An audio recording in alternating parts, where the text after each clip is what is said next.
জাতীয় সংসদ নির্বাচন ও গণভোট সামগ্রিকভাবে শান্তিপূর্ণ ও গ্রহণযোগ্য হয়েছে বলে জানিয়েছে দেশি বিদেশি বিভিন্ন পর্যবেক্ষণ সংস্থা। রোববার ঢাকায় আলাদা প্রেস ব্রিফিংয়ে পর্যবেক্ষণ প্রতিবেদন প্রকাশকালে এ তথ্য জানানো হয়েছে। এ সময় বলা হয়, ভোট গণনায়ও কোনো ত্রুটি ছিল না। সারা দেশে নির্বাচন পরবর্তী সহিংসতায় ৩ জন নিহত এবং শতাধিক মানুষ আহত হয়েছে। হাসিবুল ইসলাম শান্তর প্রতিবেদন।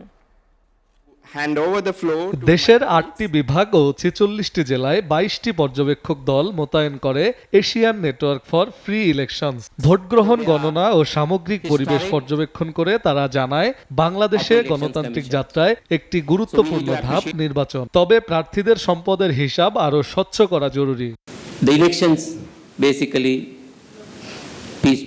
এদিকে প্রতিবন্ধী ভোটারদের অংশগ্রহণ ও ভোটকেন্দ্রে প্রবেশাধিকার নিয়ে পর্যবেক্ষণ করেছে বি-স্ক্যান। তাদের প্রতিবেদনে কিছু অসঙ্গতি ও সীমাবদ্ধতার কথা উঠে আসে।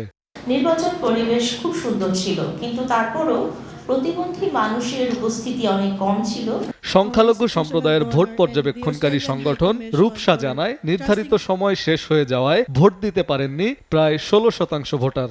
নারীদের নিরাপত্তা ও অংশগ্রহণ নিয়ে কাজ করা আরশি ট্রাস্ট বলছে, নারীদের অংশগ্রহণ ছিল খুবই নগণ্য। সংখ্যালঘু ভোটারদের সাথে ততটা ফ্রেন্ডলি আচরণ করেন। এটা প্রায় 37%-এর উপরেও নারীরা অনলাইন জেন্ডার বেসড ভায়োলেন্সের শিকার হন। অন্যদিকে 50টি আসনে নির্বাচন পর্যবেক্ষণকারী সংগঠন অধিকার জানায়, সারা দেশে সহিংস ঘটনায় 3 জন নিহত এবং শতাধিক মানুষ আহত হয়েছেন। নির্বাচনটি নানা কারণে ঐতিহাসিক ছিল। 1.5 দশকের কর্তৃত্ববাদী শাসনের পর এই নির্বাচনটি অনুষ্ঠিত হয়। দেশি ও আন্তর্জাতিক পর্যবেক্ষকদের প্রতিবেদনে নির্বাচন প্রক্রিয়ায় অংশগ্রহণ, নিরাপত্তা ও ব্যবস্থাপনায় উন্নয়নের প্রয়োজনীয়তা উঠে এসেছে। ভবিষ্যতে আরও অন্তর্ভুক্তিমূলক, স্বচ্ছ ও সহিংসতামুক্ত নির্বাচনই নাগরিকদের প্রত্যাশা। এবং বাংলা দুটোতেই। হাসিবুল ইসলাম শান্ত, SA TV, ঢাকা।